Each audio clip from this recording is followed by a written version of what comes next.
Good afternoon. Welcome to the show, Conversations with Al McFarlane. And on Fridays, we always keep it real by having and hosting the Healing Circle. So thank you for joining us for the Healing Circle today. I'm Dr. Bravada Garrett Akinsanya.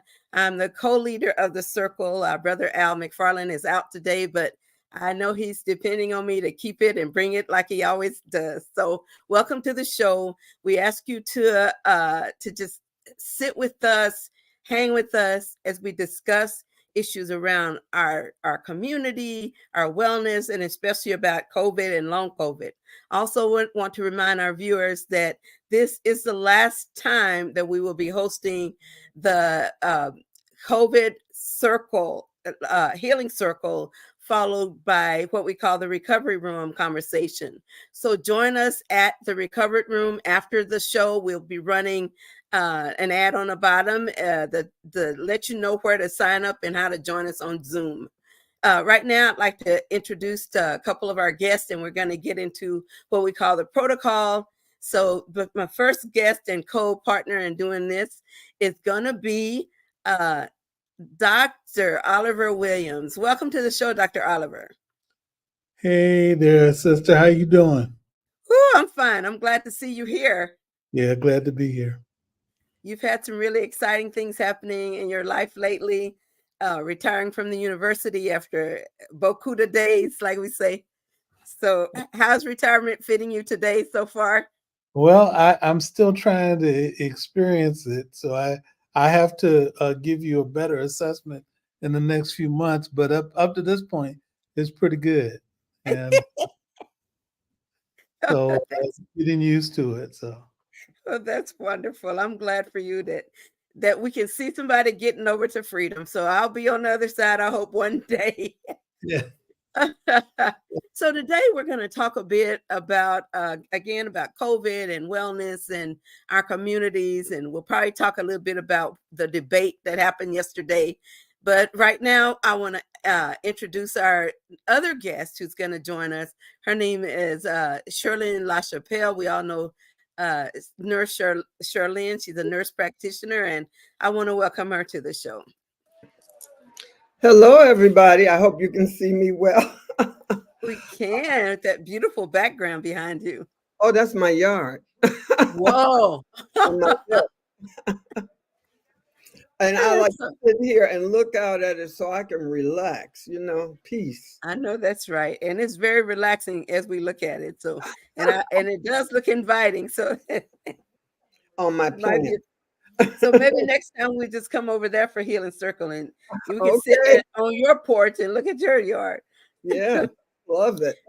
So I'm glad you're here. I hate Brother McFarlane's not here today to issue us to say goodbye to the long COVID program. But as long as our community is ravaged by disease and long COVID and other problems, it will not leave our lips without us paying attention to our own wellness and our sustainability as a community. And as we always do on the Healing Circle, we begin with an African protocol. And I want to ask our guests, as well as those of us here hosting the circle, to just join me for a minute in introducing the protocol, which is our ritual for engaging. So I'm going to ask everybody just to slow down for a minute, take a deep breath, let it out. Just feel it in your lungs, fill it with hope, and exhale stress.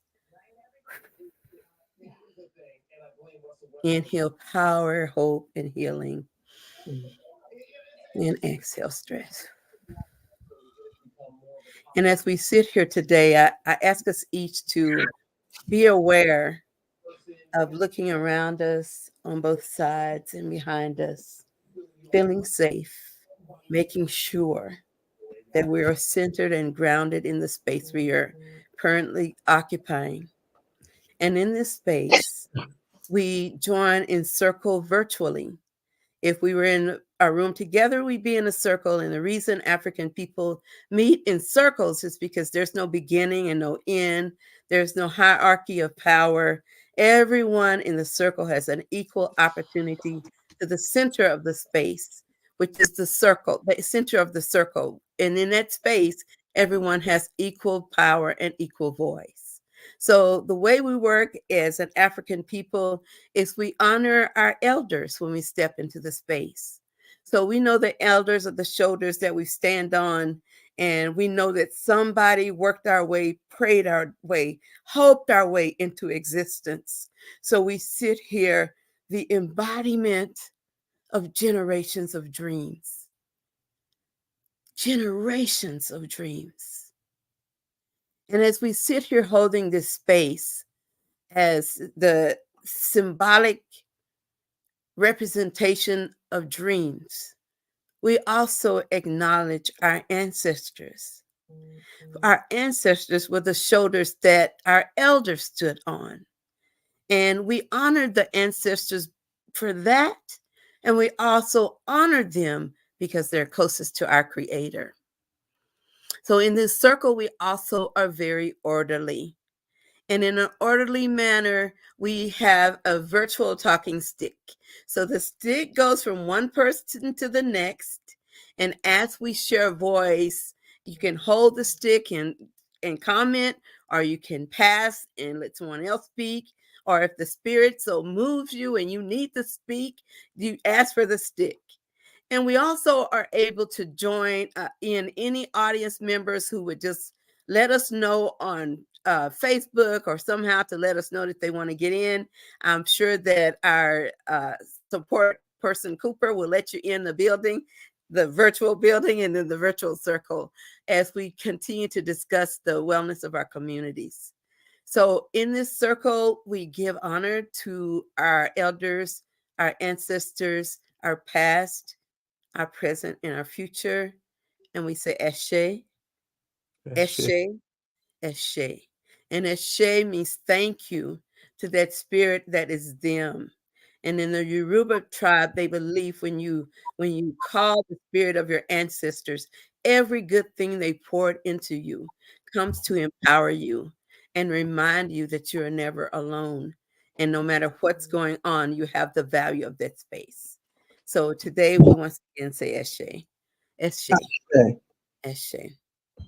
Now, I'd like to start off the conversation with a couple of issues. One is last night, I don't know how many people saw the debate. I took time to look at it. I knew it was going to be plenty of lying going on because it's a political event. I knew there may be some jabbing and stabbing and messing around going on the stage. But one of the things that hit me the most is how difficult it is to debate someone whose every word is a lie. And you can't dissect the lie, or you won't have a story to tell of your own. So I'm going to just share that was my experience of the debate. I particularly got a little bit heated when I heard them talking about women's issues, when I heard them talking about black people in general. And one of the things that stood out for me is that how scary it is for me personally when I think about Roe versus Wade and the reversal of some legal ground that we had gained for over half a decade. And it made me think about, as a Black woman, what's going to stop them from going in there one day and saying, all you Black folks that we freed, you're not free anymore. You got to have a passport to go from one state to the next. And if anybody looks like you're white and we know you're not, we're going to arrest you because we're going to arrest the person who enabled you to be white. I mean, all of that, I know it was a little bit far-fetched, but I don't know how far-fetched it really is, given what I'm seeing in the world. So that's where I'm sitting, and I'm going to just pass. I want to pass the talk first to Brother Oliver, and then please pass it to Sister Shirley, because I know she's got something to say about both of those things. Lord. Well, I'll take the talking stick, and I guess I was disappointed in some of the responses. So I expect Fox News to exploit, lie, whatever they're going to do. But I was disappointed in MSNBC. On the one hand, I think it's important that they tell the truth, and they they did sort of highlight the fact that Joe Biden wasn't at his best.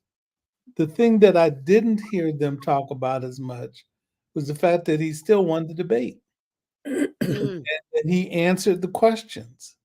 And mhm, that night they didn't. He may not have responded as effectively and as forcefully and like he has done in the State of the Union uh, uh, uh, presentations, but he still won the debate, and he was much better than Donald Trump.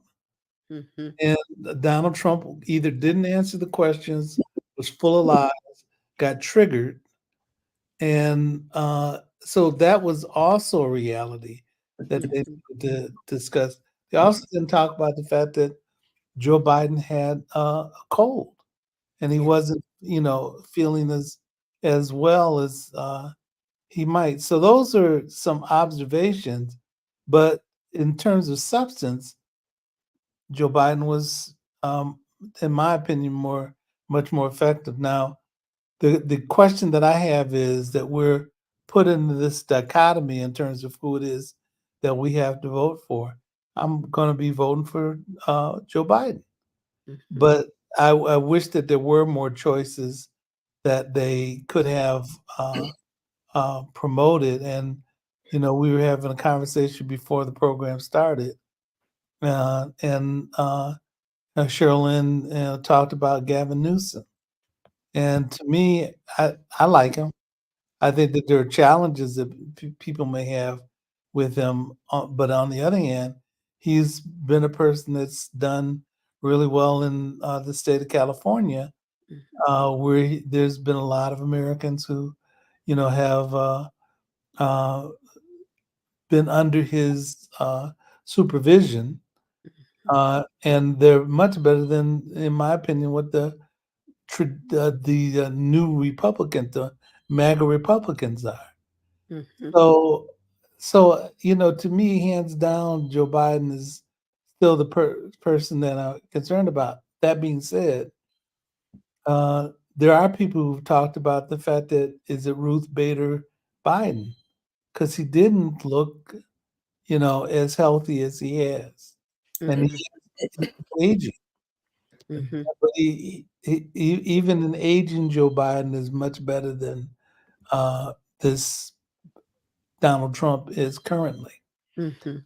So that's my reaction to it, and I hope I Joe Biden deserves his.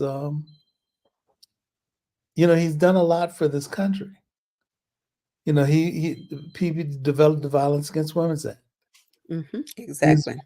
been the person that's found ways to be supportive in a range of areas. Uh, and to me, I think that uh, you know Kamala Harris, I thought was a wonderful attorney general in California. But it would have been interesting to see what additional options we could have had in this go round um, as well. But that being said, I still trust Joe Biden more than I do Donald Trump or anything that the current Republican Party would move forward. They can't tell the truth about anything. And Yeah. with that, Sherilyn, I'm going to hand the talking stick to you and Okay. see what you got to say. While I will vote for Joe Biden unless we get a better candidate, I thought he came off weak in the fight. Coming from Chicago, you punch, punch, punch. I saw him getting sucker punched a lot. There was a lot he could have gone in on Trump about the lies in particular. As he's lying, call him on it. Uh, Mhm, yes, he mentioned early on that he was convicted. He was a convicted felon, but I would have still brought it back. You tried to overthrow the government. You tried to do this. Everything you have said has been proven to be a lie, including many of the candidates that you backed have lost. So the American people are not to be fooled. They are not stupid, as they've demonstrated to you. Now, that being said, I think Gavin Newsom would be a great president. He's the governor of a state that's as bigger than probably several European countries. The budget there is huge. He's got every problem that this country has: homelessness. He borders Mexico. You understand what I'm saying? Poverty. He's dealing with everything, including a very rich multicultural society. Mm-hmm. So, Joe Biden, I may like him as an individual. I think his time has passed. I think he's too old. I'm 72. I'll be 73. Old is not a number. Nancy Pelosi was still punching folks out, okay? It's he doesn't have the mental fortitude. I think that train, while it has not totally passed yet, I think it's moving out of the station. Mm-hmm. Because several times he looked like, where am I? When you watch him, just look at him, he's like, his mouth is slack. You know what I mean? Mm-hmm. Mm-hmm. He needs to do America a favor, himself a favor, and just decide, probably in July, well before the CDC meets in Chicago, that I will retire and throw his support behind somebody who could win, like Gavin Newsom. Mm-hmm. And I would love to have a Black folk person in. I'd love to have Kamala. But the reality is, this country would never, not now, maybe 10 years from now, elect a Black woman. They would never. And that might be another reason he may not get in, people seeing him as weak, and that he may expire or go into full-blown dementia, Alzheimer's, during the term, and say, no, we can't chance it because we don't want a Black woman. You know, you all know I'm a reality person. I look at things rather than what I want it to be. And I wanted to be, I would hope that he would be all right. Or if he wasn't, that Kamala could step in because she's qualified and capable. But the reality is, this country will not allow it. We are still steeped in white supremacy and racism. And the fact that she might get in to hold the reins of power, my God, they'd rather blow the place up. So I'm going to pass the talking stick back to Dr. B. Thank you so much. I thought there may be different feelings and reactions to that experience last night, and I've been thinking a lot about Kamala Harris, and I'm thinking I have a couple of things. The reason people concern me about being worried about Joe Biden is as if he did die, we would have to have Kamala Harris as the president, and yet some of the polls, I don't know if y'all know this. Some of these polls are showing her as highly rated over many. I haven't seen one against her and Gavin Newsom, but I've seen her up against many polls showing that people prefer her over almost all of the men. So I'm kind of wondering, is it because she's a Black woman that she's not seen as she's valuable? Or is it because she's a woman and she's not seen as being viable? I don't know which one of those it is, but I just know that if we had her as a president, a lot of this mess we're seeing wouldn't be going on. And I would like for him to elevate her opportunity to speak publicly, about, what about issues beside abortion. She's talking about a lot of things. And so I don't know. I think we would be really fooled and maybe surprisingly fooled to see how well she could do.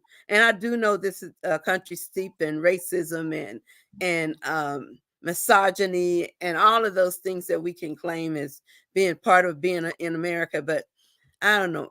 All I know is when people see her, they don't feel anxious. They get calm.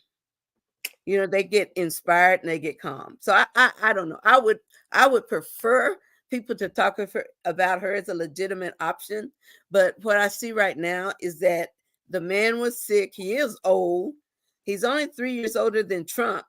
And I don't know if I want to say this publicly, but I'd prefer somebody who's 3 years older and more pressed in terms of his body doing what he wants it to do versus someone who's 3 years older and he's using his body to commit crimes. So I'm kind of in that mode, and I'm thinking right now that somewhere in America we need to be seeing some people feeling ashamed.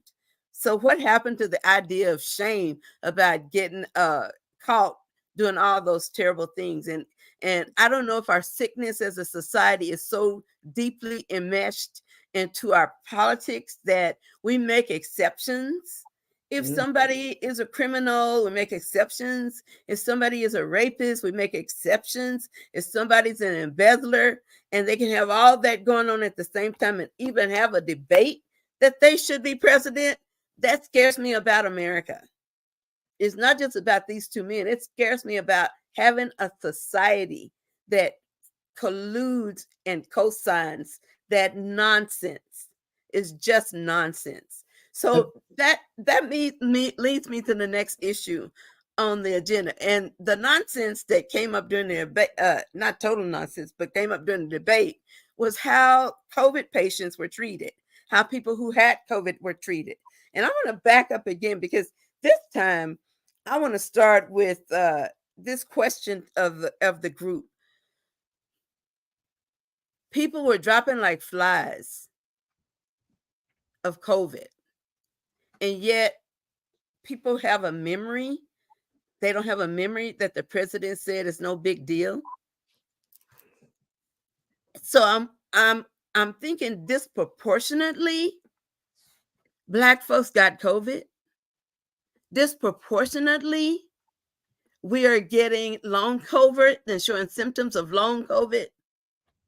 And when we go to say we don't feel well, or we're sick, or our body hurts, they don't want to say we got fibromyalgia. They want to say you're lazy. You just need to exercise.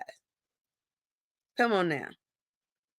So whatever it is that has happened to us as a Black community, as the aftermath of COVID, it still is being criminalized, marginalized, and minimized in terms of us and our own bodies and the impact of COVID that ravaged us. So I'd like Shirlene to take this question first, because as a nurse, I remember you were out in the front lines. Remember, we had a little group formed, right? And you were out in the front lines, helping people deal with COVID, testing people for COVID, all before they even had a treatment. Yeah. So you were there. And I think the reason it's so important that this program comes full circle today is because your acknowledgement of your experience from then to now, and the political undergirdings of those experiences, is really critical for us to kind of shut the show down with, because that's kind of what we opened the show with 2 years ago, with having nursing to come and medical doctors to come in and say, this is what we're dealing with. So I love and honor to give you this talking sticks, Sister Shirlene, nurse practitioner, mental health practitioner, General psychiatric surgery. practitioner. Nurse Shirlene, here's the stick, sister. Well, thank you. I accept it. It's heartbreaking. Long COVID is something that happened to people, whether you were educated, rich, poor, had a house, homeless on the street. But you were more likely to have the complications of COVID and long COVID if you were poor, and for sure if you were homeless. Number one, you could not stay a safe distance apart.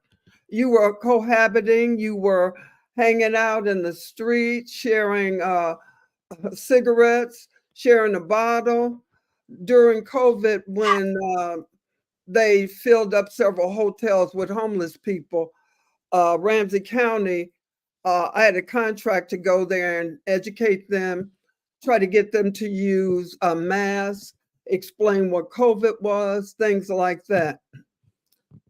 The only way I could keep them in there to listen is right after lunch in the dining room, But I would bring little gifts. I would bring these little dollar books that you could write your thoughts in and all of that.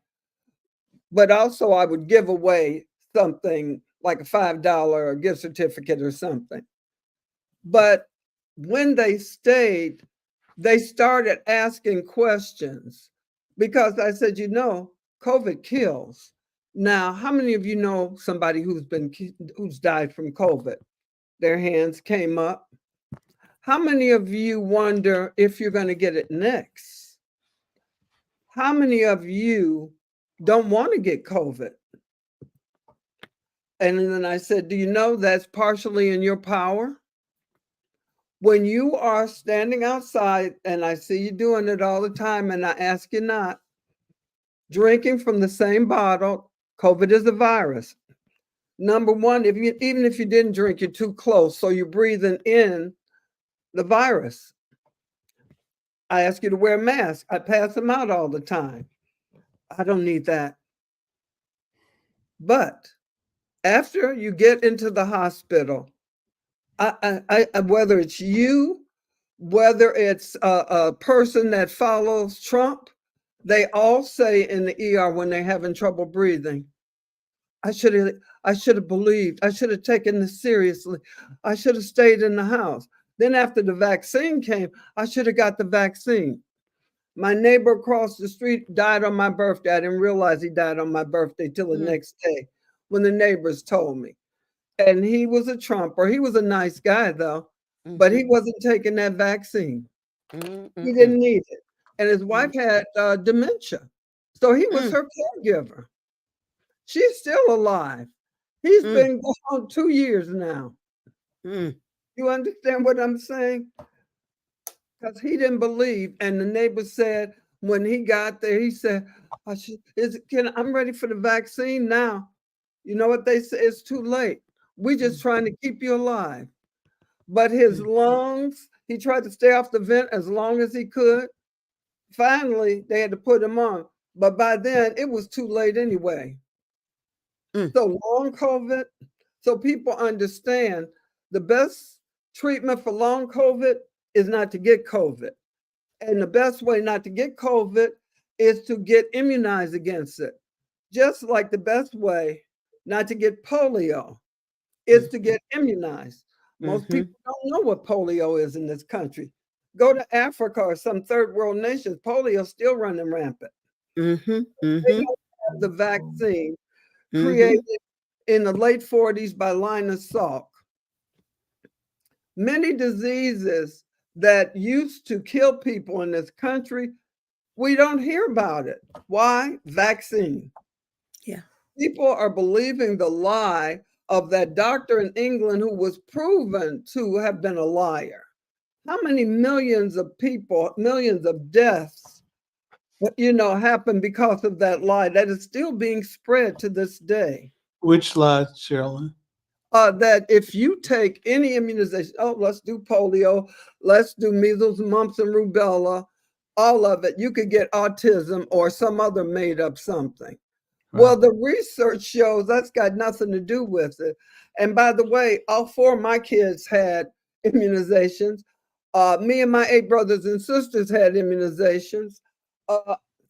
As you know, you had those, and you got advanced degrees. So, that kind of negates that, since most of these diseases are almost unheard of now in this country, but they're coming back. Yeah. Because people are refusing to get immunized. And after your child gets paralyzed, it's a little late with polio, something that didn't need to happen. That's right. And after you get COVID, you can get immunized and still get COVID. But usually it won't kill you. That's right. But if you don't get immunized, it's attacking your body on every level. Immunized with the right types of drugs. Hydroxychloroquine is the right, which was interesting to me. The argument that Trump wanted to have with Fauci, who was a scientist and the physician knows what he's talking about, but Trump doesn't know everything. So why doesn't he rely on people who do? He's So crazy. yeah, that's clear. So I Well, interrupted you. I apologize. No, that's a good point.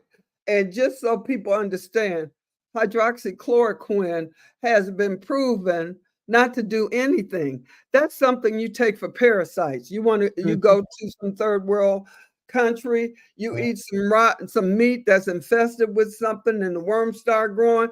So you take that so you can get the S's or the Mhm. from all that. Flush it Like out. Yep. you know what I mean. So Flush it out.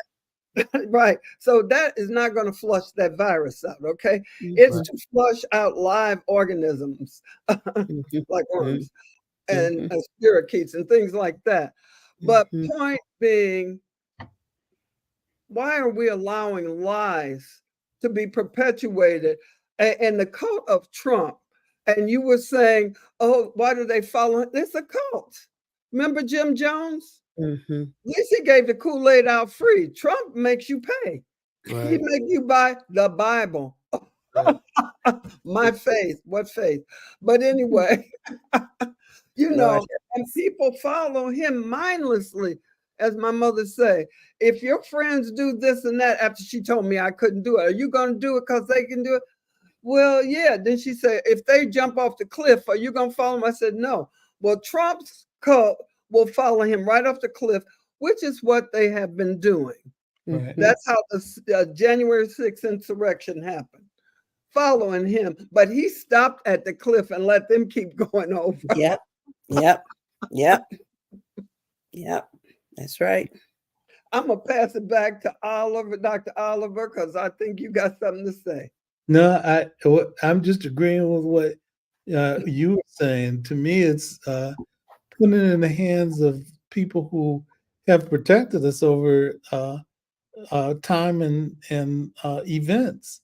You know, you're right. I've had those immunizations. My child had the immunizations. His mother had the immunizations. The rest of my family have had the immunizations. And to have questions about things where there weren't questions to be had doesn't make sense to me. And then for people to trust someone who didn't have the answers but acted like he was supposed to know everything because he is who he is. Trump doesn't know stuff. Well, he does know some things. I think if you drink bleach, that'll kill it. Right. And you along with it. Right. So I struggle with that. You know, Joe Biden is a good man and he's done good things. It's always had the right, in my opinion, the right intention. You know, he got involved in doing uh, going to Congress actually around civil rights, Yep. and he told a story once about uh, uh, and the person he was talking about was I think was Strom Thurmond, but Mhm. he said that he was asked to take his office when he was getting ready to leave the Senate. And he ended up taking the office, but he made a comment which was interesting. Uh, he said, "Well, I understand, Joe, that the reason why you decided to go into being the legislator was to be able to deal with civil rights." He said, and he said that, well, that's well and good.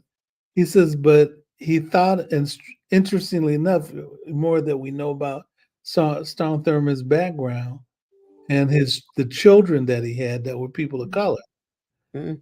He made the comment, he says, well, I think it was important that you did that.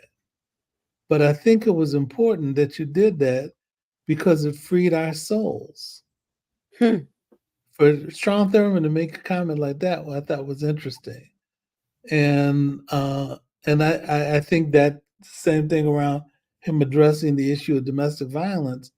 I think for men that have been abusive, I think it's also an important and enlightening thing because I think it frees men's souls to get on the right track with things.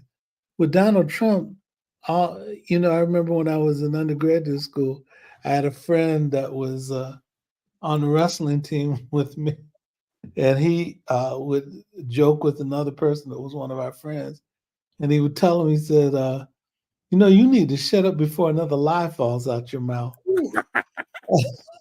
That's what I feel about Trump. His inclination is do the wrong thing and do the thing to be able to harm other people rather than to try to do the right thing that's going to assist people. Trump, I remember trying to get rid of the Affordable Care Act, and he couldn't do it. And he couldn't do it like with the abortion consideration because people didn't want it. Yeah. They're going to force people to do things against their will, and his intention isn't because he thinks it's the right thing to do, is to pander to people because he thinks he's going to get something from it.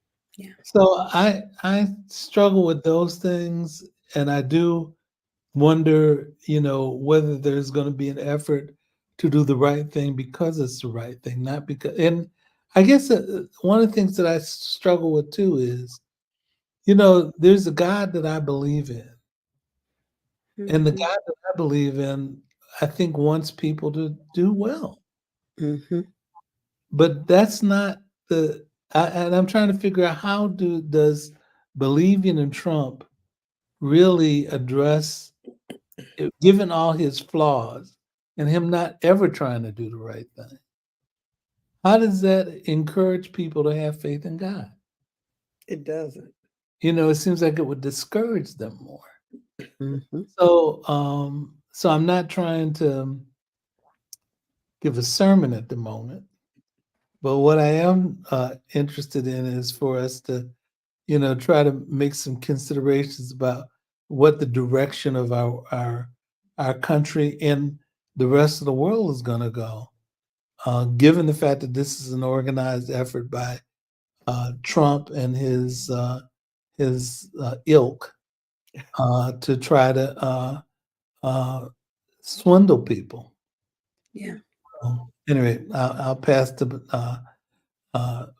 back to talking stick back to you, Dr. B. Thank you for it. I I I keep wanting to think about how, as a psychologist and mental health professionals, which we all are at this on this table in this circle right now, we're mental health professionals, and one of the things that think that we do is we learn about behaviors that cluster together, syndromes. And what teaches us about them is that there's a certain predictability to them and a certain outcome to them, so we can kind of understand human behavior. And for many, many years, I'd say most of my professional life, I still could never understand the abuse of power. I just couldn't understand how one human being could find that kind of space where they felt like they didn't care what you think, that they needed to control you Right. and use you. And it wasn't until I I found out about that concept of it's called mental side, where and we see it among serial killers and people, Yep. they objectify other people so they don't see you as human beings. You're less than human.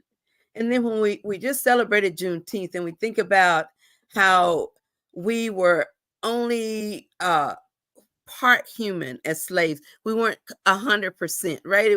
3/4 or 5/8 or whatever they say it was, that we were only that portion of us was human. And so I hear Trump and a lot of the people who support him just bearing down on the lack of humanity of people who are brown Right. bodies, and how when our brothers and sisters who have white bodies who are coming here maybe from Ukraine or Bosnia or wherever they're coming from, somehow Mhm. we could open the doors for them to come in. And yet these same brown body people waiting in line to get in, paying people to bring them over because they know it's not going to be easy to get here. And yet those people are brown bodies, they're still marginalized and they get leapfrog over people who are running away from war. Right. And they don't understand that the wars in Argentina or wherever it is in South America, those wars are just as real, that you can't, Yeah. your child can't go down to the corner store to get chewing gum or candy or a pop without possibly being raped, killed, or shot. They don't get that. But we as the Black Americans, that's more real to us than it is to our white brothers and sisters. Oh, Because yes. I'm gonna say honestly, my husband loves to walk in our neighborhood.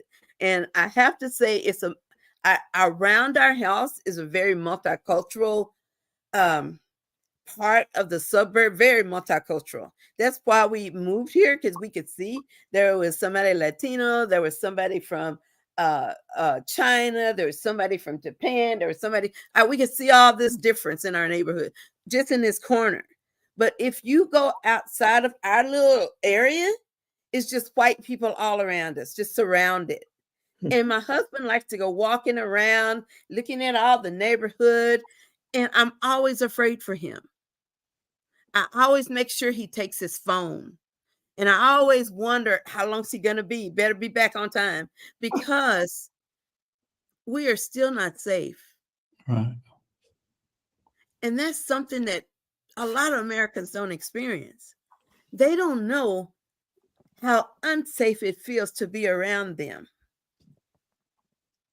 For those who are like us, who aren't a part of their group, in the empowerment of this white power, so-called Christian, because I'm a Christian, and I double dog dare anybody to think they have a better wavelength to the Lord than I do. I don't believe so. I think we can have equal access, and I know I got mine.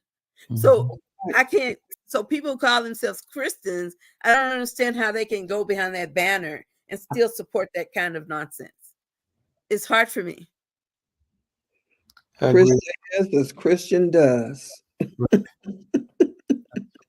Yeah, yeah, Yeah, and along with that, you know, we've been taught to believe that God is for all of us, hmm and it reminds me. I think I may have mentioned it last week, but I remember seeing the movie Head of State, you know, with Chris Rock Mhm. and the other folks that were in it, and I remember the comment that they made. That the person that was a Republican made the comment, God bless them. Was it God bless America and no and one no else? words. Yeah, that's right. And then Chris Rocks, as a Democrat, ended up saying God bless America and everybody else. That's Yeah, right. You know, yeah, and that's the way that I sort of feel about this when they restrict it down to Christian nationalism yeah, that excludes people. And seeing some faith leaders make this a war when I think the Lord wants us to have peace. yeah, yeah, And so there's certain things that uh, just confuse me, and the way that people are directing it. And I'm trying to figure out, how do you live with yourself yeah. when what you're saying is it's only for my clique and it's not for everybody. Mhm. Cognitive dissonance. That's That's right. right. And And they're no not moral really, compass. yes, and they're not really Christians, No, okay? They hijack the name of Christian. right. But that's why Christianity is the religion fastest losing members around the world. Because people look at what you say and then they look at what you do. Yeah. And the Muslim religion is growing. And you say, oh, they're a group of murderers, they're this and that. But the Muslim religion, they're faithful. You know, they do what they say. Yeah, there's some crazy ones. We got some crazy ones. But when these religions that used to be mainstream, so-called, because I think the evangelical religion was the largest of the Christian religions, and now they're nothing but a cult of Trump. Yeah, And think about, they now want you to forget about part of what's said in the Bible. The love your neighbor as yourself, and God loves the least. They don't want to have nothing to do with that. Why are you teaching that? That's not what they're talking about in the Bible. You know, So they're going to cut out what they disagree with Mhm. and then have everything else. And, slaves, mind your master and all that. And who's the Mhm. master? You know who. Mhm. So, those of us who believe in God, we understand that God ain't playing. God's word is God's word. And the Bible basically, Jesus basically loved the least of thee. And when he was born of a woman, he was born in a manger. That is not the Hilton or the hospital. That's right. That's where the least of thee are born. And he was not in silk robes and all that finery. He was always hanging out with the least of thee. So that to me says everything. He loved children, he loved the poor, and he tried to provide for them every step of the way. Yeah. So if you say you love God, then you love the poor. Then you Mhm. love people who are infirmed and can't help themselves. Where is Mhm. your compassion? If Mm. you have not compassion, you have not God. So enough of Mhm. me preaching, but anyway. Well, let's just bring it back. I think we've come full circle in terms of today. I'd like us to reflect. We got about 10 more minutes or so, 8. I'd like for us just to reflect as we three have been on this journey for this past year. We've been on it together. And off and on, we've had to reflect on what has happened from the murdering of George Floyd to um, what's his name, Dwayne Wright, to all the people around us who continue to hold fear because police kill us, we kill each other, babies getting killed, jumping on trampolines in their backyard, coming from McDonald's with a treat. And then we look here where we are today. As we say goodbye to this component or this section, this sector of healing circle, when we think about recovery room, I'd like to end with us talking about what do you think is going to take us to recover? Mhm. I know Brother Oliver has that question frequently in his work with people who experience domestic violence in their lives. I know Sister Sherlyn, you see it frequently as people have all kinds of um, factors that lead to early death. And I think about it when I think about the mental health of our babies that are inhaling this sense of nothingness and lack of connection and lack of empathy. Yes. And so I would like for each of you to just think for a moment about what would it take. And I'll give you each a couple of minutes because by then it'll be almost time to get off the show. But we sure want to leave with a bang. So I'll start with you, Sister Shirley. I'll give you the talking stick. It's one thing. Ends white supremacy. White supremacy is a poison, it's a toxic plague on this country, on the psyche and the minds of all citizens, white, black, or whatever. It starts out, the effects affect the child before birth in utero because the mother is under so much pressure and stress, and that's passed on to the child.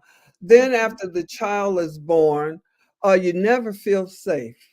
You always got cortisol running rampant through your system because you're afraid of this. I don't, my parents can't get a good job, so I can live in a decent place, get healthy food. All of this because of white supremacy. It would even be better for poor white folks if it didn't exist because they utilize them and their anger to vote against things that would be good for them too. Because remember, just because you don't want us to get it doesn't mean you're going to get it. So Mhm. when you vote against something like health care for all, there you are, you have no health care. You lose everything you got since you own more houses than us. When you get sick, then they want to come after your house. We don't own houses. They don't have anything to come after with us.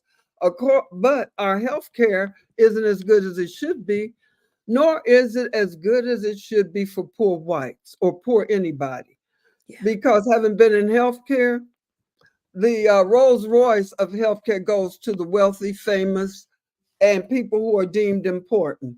As Mhm. a nurse in the ICU or ER, when we'd have a report, oh, Dr. So-and-so's mother is in, the Cardinal's mother is in. So make sure if that light goes on, just check every few minutes to see if they need anything. I mean, Mm-mm. literally. So you got people sicker who need you to be checking on them, but no, everybody's jumping over to that room and it's not even their patient to make sure that they want for nothing.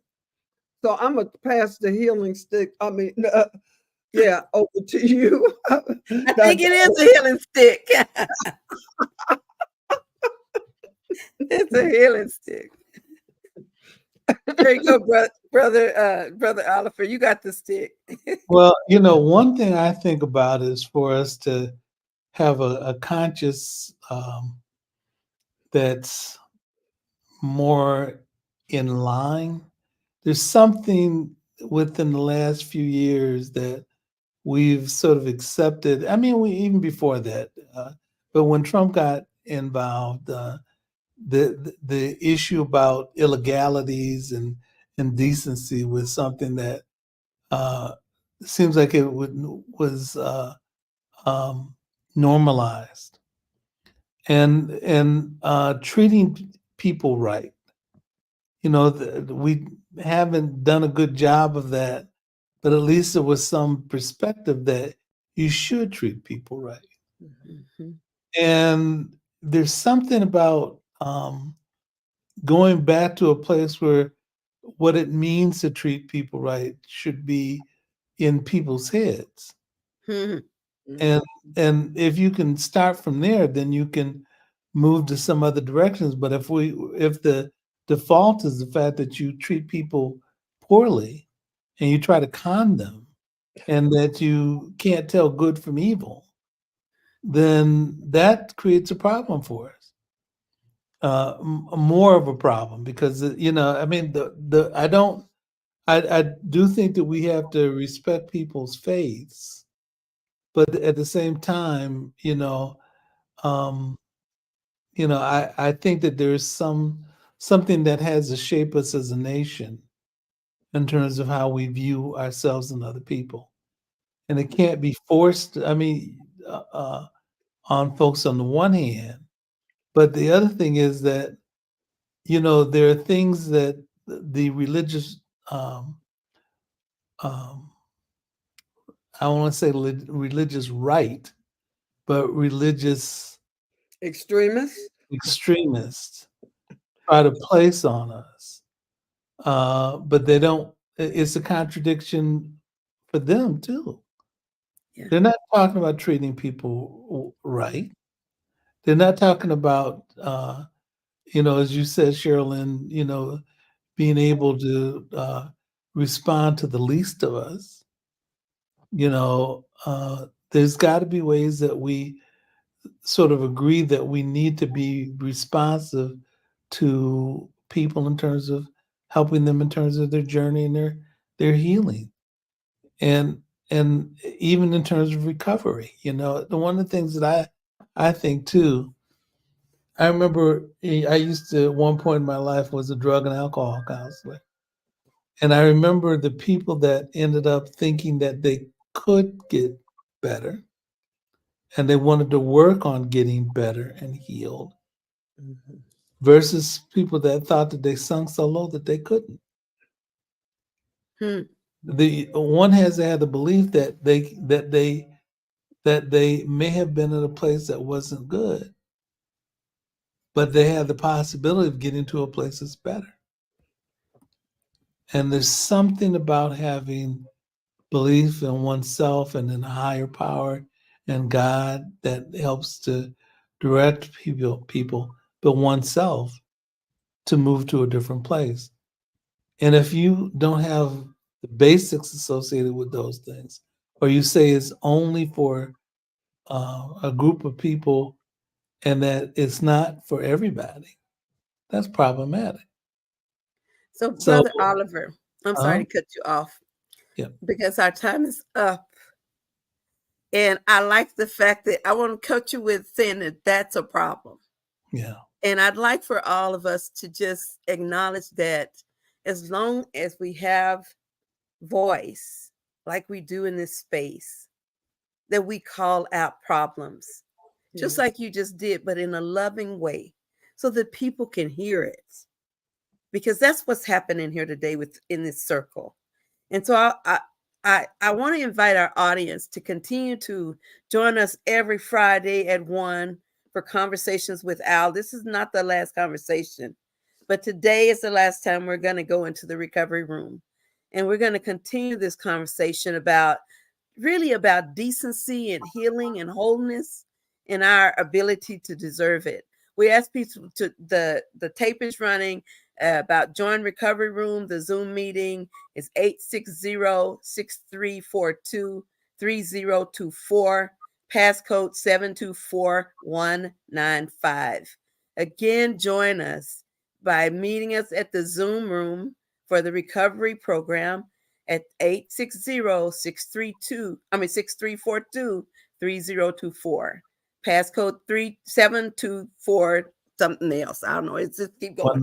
So, thank you. There you go. So please join us. And with that, we say goodbye. And we just have so much gratitude for everybody who's come and joined us every month for this program. And thank you again, Cooper, for helping us to host it. And our love goes to our brother, Al McFarlane. We'll see you next week on the Healing Circle.